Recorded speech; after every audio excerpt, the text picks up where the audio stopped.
Well, I mean, the first question we all get, the Institute's new, we all came from somewhere, and the first question we all get is, why the heck would this tax and accounting firm start a new institute focused on finance and economics? I get it all the time, and I'm hoping you can answer it for me because I have trouble with it myself. This is a super interesting period, first of all, to start something new, right? So think of this institute as a startup. So we'll be looking at geopolitics and financial fragmentation. We'll be looking at innovation and AI. We'll be looking at climate resilience. We'll be looking at rising level public debt demographics. I think what we want to do that is different, though, we want to look at this in a way that it's interconnected, not individual silos, but how they talk to each other. What is the connection between these big macro trends? And we also want to look at this in a way that it's interdisciplinary, right? Not just simply from the economic perspective or just from the finance perspective, but try to bring different angles, an historical angle, or from an education standpoint. And so that we can actually try to provide, I hope it's going to be a different way of thinking about this issue, but also trying to reach a broader audience, not just the narrowly defined professional economists, but broader audience, an external audience that includes different ages, different background, and ultimately why part of Andersen, because this is a global firm, it has a huge global footprint. It's present the Andersen Global brand in more than 170 countries. We run different businesses, and the firm wants to have thought leadership. They want to show that there is a team of people that think about these issues in a way that is it's broad. I'm going to get to ask you a question about how we think about a problem in an interdisciplinary way in a minute. But first, I want to set the scene. I think it's important. In 2005, Ben Bernanke, who was just a governor back then at the Federal Reserve, he wrote a paper about the global savings glut.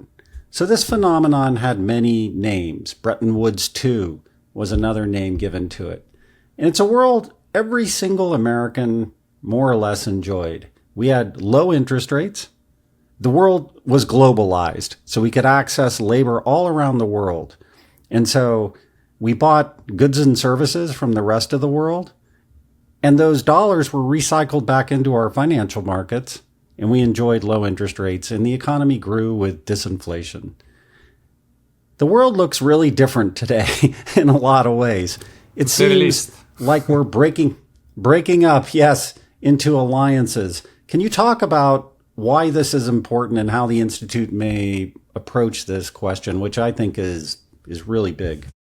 I think just to set the stage, just to be at least clear, at least on my view on this, I think the world benefited immensely from opening up to trade, globalization, and a benefit not just rich countries, which is an aspect that often I think it's not focused on appropriately. How many countries, how many million people, or billions at this point, actually have been lifted out of poverty in emerging markets?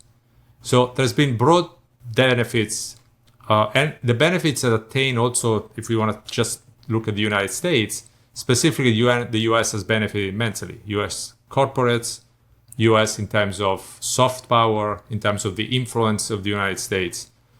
Is this world gone, Fabio? Is it gone for good? The old world?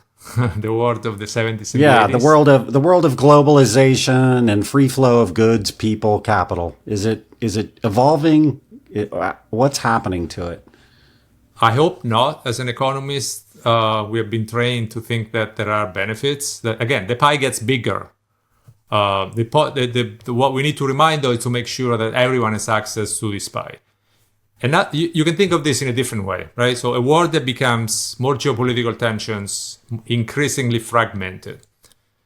And there may be some reasons why you want to pull back, why you want to focus on the security of the supply chain, national security, why some production has to be made within states, on friendshoring. That was the terminology that was used under the previous administration. But at least policymaker, I think, needs to be aware of the cost. There are some costs that comes with it. I can give you a couple. One has to do with portfolio flows, right? So we have done work when I was at the IMF in the Global Financial Stability Report back in April 2023. We show clearly that in terms of portfolio flows across countries, an increase in what we call geopolitical tension, if you want to call it this way, that was proxied by how US and China voted in the United Nations. That reduced cross-border portfolio flows for banking flows by 15%, more or less, on average, and by 20-25% for bonds and equities. Another aspect to that is we lose the diversification benefits of a global economy and the global financial markets. Markets are supposed to be at least, allocating capital efficiently. If the only countries you can invest are countries that are similar to the US on the same part of the alliance, you're not as diversified as you were if you could essentially take an exposure to the broader economy or the broader financial markets. So there are benefits that come with that. You might want to trade them off against other consideration, but those needs to be not forgotten. So where, like, if you were to draw a line and put and say, here we are on the continuum, would you say we have moved pretty far away from globalization and we're now entering a world of developing alliances? Or would you say we still have a foot in globalization and we're testing alliances? How would you describe it? I don't particularly like this word. Everyone uses it. It's uncharted territory. But there is an effort on the part of the US administration to rewrite essentially the rules of trade and finance, global finance, right? That challenges essentially the centrality of the US in the global order since World War II.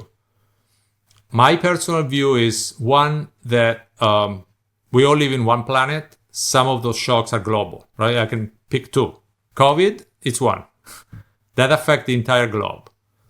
Climate is another one. We can have different views on climate change, but the severity and frequency of some of these events is increasing. The temperature is rising, even if you don't go into the reasons why. Those are global shocks that it's very hard to handle those at a country-specific level. They require a global response. So I think from that standpoint, yes, maybe there is a slowdown. And then the other piece that I think is going to be driving globalization, maybe we call it something else, maybe in different form or shape, maybe the world will be divided in parts, but technology, right? Technology diffusion, it's a global thing, right? There are national security consideration. I don't want to go down that path, but to me, those are forces that are in some sense tailwind to the globalization. And then the last one, which I think it's important and not discussed often, is demographics, right? If you look at demographics in the US, Western Europe, the more advanced countries in Asia, even China, demographics is starting to turn against you. There is one big continent where demographics is a big factor going forward, which is Africa. And so if you want to solve some of this issue, you need to think in global terms. So I am confident that despite the ups and downs, we will find that maybe a new way to think about globalization, a new way so that pie everyone can have access. But I would hate to go a place where the pie gets smaller and smaller. Well, was the failure to watch out for the costs political or economic or interdisciplinary? Like, how did this happen? How did we miss the ball on letting Americans get dislocated, giving rise to a certain amount of nationalism, populism? Why didn't we catch that earlier, in your opinion? In keeping with the themes of interdisciplinary approach, I think it was a failure to think about the distribution impact that is across disciplines, right? From a political perspective, I think it's because of influence that different lobby groups have. Base, obviously, money matters there. Okay. I think the econ profession probably kind of lost track of that topic. Even from a financial perspective, I think we put a lot of faith in the ability of the financial sector to actually deal with some of those issues. Think about the financial stress, right? We have the GFC in 2007, 2008, the European debt crisis. COVID perhaps doesn't fit with those. We have a banking turmoil in the US in 2023. If you think about that, the SVB event, it was just treasury securities. So it's quite shocking if you look back for a second and think that just holdings of safe, liquid, deep markets like treasuries were at the source of that shock. So I think we put a lot of faith in the ability of markets to deal with some of these issues. We need to find the right place, the right perimeter for supervision and regulation in a way that makes the system more resilient, while at the same time without hampering, I think, the innovation and efficiency of financial markets. Deep liquid financial markets, that's a big, big driver of the US exceptionalism. So if you were to put a social scientist who is not an economist in the Treasury in 2005 to say, watch out for the costs to this policy. We have a lot of foreign goods coming in. We're dislocating manufacturing. So if you created an office in the White House, in the Treasury, CEA, whatever, would that be an economist or would that be someone else, another discipline in your view? I think he would have to be an historian. A historian. Yeah. We tend to forget, right? So the beauty of history, that was one of my favorite topics when I was in college and in high school, is that things, whether you like it or not, maybe names change, but some of the forces repeat over time. This is not the first time that we have seen rising populism, that we have this debate about the size and of the shape of the pie. It's not new, right? We have seen it before in different form or shapes.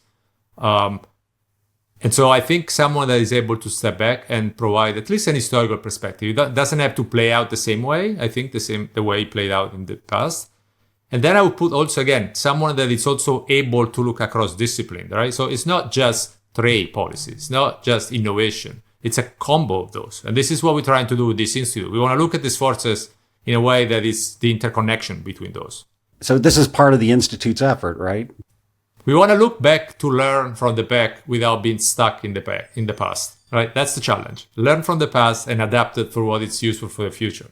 So let's talk about maybe the ultimate interdisciplinary factor in the world right now, which is artificial intelligence. Boy, the numbers sure are all over the place about what the impact is going to be. Daron Acemoglu expects AI to increase productivity or output per hour by less than 1% over a decade. I'm sure there are people who have much higher numbers, and there are some very dire forecasts about what this will do to labor. How is the Institute going to approach this question, which is vast and like you said, covers multiple aspects of life? Where do you start? I think there are some topics that are very important. I think the first one is the impact on the labor market. Right? We want to avoid another event, another driving force that make this inequality even more persistent and larger. Right. And so think about what is the impact on the labor market. I can quote a couple of things. We did, the IMF did some work when I was there, trying to think about what is the impact, what are the jobs that could be impacted. Obviously, this is still at the beginning, but the number that came up was about 40% of jobs may be impacted in advanced economies. 60% may be impacted in advanced economies and 40% in emerging markets and even less in low-income countries. The reason why EMs and LICs could be less impacted is because what this seems to be affecting now is not blue collar, as it sometimes technology did in the past, but it's like white collar, right? Different jobs. And that share of white collar is larger in advanced economies. Anthropic put out a very nice paper where they, based on the use of Claude, they were trying to get a sense of like how this is being used. And so what I thought was interesting, at least there, if you look by occupation, the sector that are more impacted at this point, it's computer, math, and art. Because those are the sectors where you can apply it more quickly. They ask question about, is this about augmentation or substitution? I think ultimately it's going to boil down to whether we create new jobs. Not only some jobs will be replaced, but we create new jobs or not. And to do this, again, sticking to my love for history, I think it's useful to look back for a second, right? And see what we have learned from Industrial Revolution, the electricity revolution, the internet, few decades ago and where we are today. And especially what is different. I think there's two things are different. One is the speed. If you think about the declining cost of compute and how quickly they are learning, that's absolutely amazing. Right. The other one is the diffusion. Yeah. And that's where the trick is. Is it going to be in one sector, two sector, or it's going to diffuse very quickly, expand to the broader system? Okay, once you get more diffuse, given the speed at which this improves and the systemic use, that would be a major game changer, right? And this is not going into AGI or agentic AI. This is just the impact on productivity for the economy. So we've had technology, Windows was somewhat revolutionary. The speed of microchips was somewhat revolutionary. And yet total employment just kept growing. So what we did was reallocate labor. We didn't just create a lot of people with nothing to do. We've had very low unemployment in periods of high technological penetration in the United States. All of us work on a Windows computer now. Do you think this will be different or the same? Are we going to just reallocate labor and continue growing and we'll have low unemployment? Or is it so disruptive, we're going to dislocate labor? To me, this is different, again, because of the speed. The other thing that is maybe different than other revolution is the ability, even if you think about applied sectoral, right? So in the medical sector, in the finance sector, I think the speed with which the AI is bringing improvement and changes and disruption, it's also having positive effect in terms of intercorrelation, right? So you get benefits in different sector, but then improvement in that sector, they feed and spill over into other sectors. So they feed into each other in some sense. And so the speed of this plus the diffusion across sector and intercorrelation between sectors, that to me, that's what make it completely different than, or could be in principle, different than other technological change. I want to make another point here on the labor market, but link it back to the discussion before. I think it's important not to leave people behind. And I can think of two groups that we need to pay attention to. One is people whose jobs may be displaced. So we can't let those people, we don't want to repeat the same mistake that we were discussing before about globalization. The second point is about education. This is going to completely revolutionize the way we do education at the lower grade, but also universities. Like think of university. What should university teach? How should they teach it? How to use AI? What is ultimately the role of humans here? My personal view is that as much this can improve, humans will always be humans, and we're always going to have a role to play here. AI is very good at digesting information. And this is a point Myron Schultz has made in the past. Myron is on our advisory board. So you can digest all this information, unstructured information. Any of this system, at least at this point, is good at dealing with tail risk, right? With events that they are not in the past. Essentially, you train this system based on the available data. If something happened that is new, like think of COVID. Suppose you had everything was being trained, and then you have this global pandemic that they are not being trained on. That's the big challenge, right? How much can you push this machine? How much when you get this very, very out in the very low probability event? What is the role the human will play there? Do you think there should be a governing force and something that, well, should it just be the market? Let's penetrate as much as we can with this. Or should there be some kind of governance around it? I think there has to be some governance for two reasons. One on, if you look from a financial perspective, cyber risk, right? So AI can be a force of good or a force of bad, depending on which hands it is. And so this could be a significant risk for the financial system, and I think there has to be some rules. Given how the technology is diffused, expand, and spread, without some sort of global coordination and cooperation at the global level, it would be very hard to manage, obviously. Not only if he ends in the wrong hands, but also in terms of rules, right? What are the social aspect of this? Right. The challenge with this is just very different because in the end, it boils down to social norms, and social norms are very different across countries, right? Think about US versus Europe. Europe has the AI Act. They have a much more aggressive, prescriptive way of dealing with this. The US is much more rule-based. Let the market do what the market does. Let's learn what we have learned based on technology, and then we intervene. But ultimately, there is a need, I think, for at least some global principles that can be applied, because it will reach a point where it will challenge like humans, and it will be a pity, I think, if you approach this with different social norms globally. We have a lot of financial experience and horsepower at the Institute. You, scholars like Jim Klaus, who comes from the Federal Reserve, and several others. What do you want to focus on in finance? I think the most immediate challenge is like what to make of the outlook, right?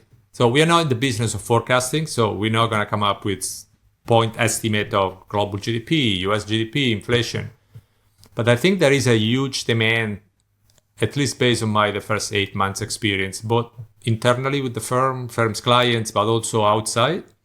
We're trying to position the Institute to have visibility. So we joined the Bretton Woods Committee, the Brookings Economic Studies Council, NYU Stern Volatility and Risk Institute, the Council on Foreign Relations.